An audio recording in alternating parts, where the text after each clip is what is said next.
कदमा दंगा मामले में 105 दिनों बाद बजरंग दल के कुल्हान संयोजक जनार्दन पांडे को सशर्त न्यायालय द्वारा बेल दिए जाने से आज घाघेड़ी सेंट्रल जेल से उन्हें रिहा कर दिया गया। जेल से बाहर आते ही हिंदू संगठनों के लोगों ने जनार्दन पांडे का भव्य स्वागत किया। पिछले दिनों रामनवमी जुलूस के बाद कदमा के शास्त्री नगर में हुए दंगा मामले में जिले के एसएसपी को ज्ञापन सौंपे गए हिंदू संगठनों के लोगों को पुलिस ने दंगा में आरोपी बनाकर जेल भिजवा दिया था, जिसमें बजरंग दल के कुल्हान संयोजक जनार्दन पांडे भी शामिल थे।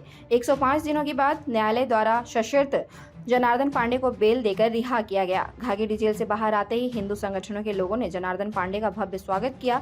जनार्दन पांडे ने कहा कि एक षड्यंत्र के तहत राज्य सरकार के इशारे पर निर्दोष लोगों को जेल भेजा गया है। उन्होंने कहा कि यह लड़ाई धर्म युद्ध की लड़ाई है। धर्म युद्ध की लड़ाई में जेल जाना शर्म की नहीं बल्कि गर्व की बात है। मानवाधिकार का उल्लंघन करते हुए जिस तरह से निर्दोष लोगों को जेल भेजा गया, इस प्रकरण में राज्य सरकार का घिनौना चेहरा सामने नजर आ रहा है। उन्होंने कहा कि जल्द ही धर्म युद्ध की लड़ाई लड़ रहे भाजपा नेता अभय सिंह भी रिहा होंगे। साथ ही बताया कि न्यायालय ने जिस शर्त पर उन्हें बेल दिया है उस शर्त का पालन भी अवश्य करेंगे, लेकिन इस धर्म की लड़ाई में कभी पीछे नहीं हटेंगे। निसंकोच आगे भी इस लड़ाई को लड़ते रहेंगे।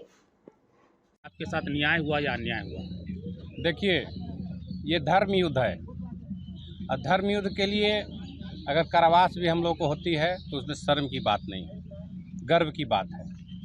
हम सब धर्म कार्य के लिए जेल आए, उसमें हम लोग को शर्म नहीं, भय नहीं, बल्कि गर्व है कि हम अपने धर्म के लिए, अपने भाइयों की रक्षा के लिए हम जो है हम लोग गए प्रशासन से बात करने, परंतु कुछ दबाव, झारखंड सरकार की ऐसे दबाव के चलते हम सब अंदर आए।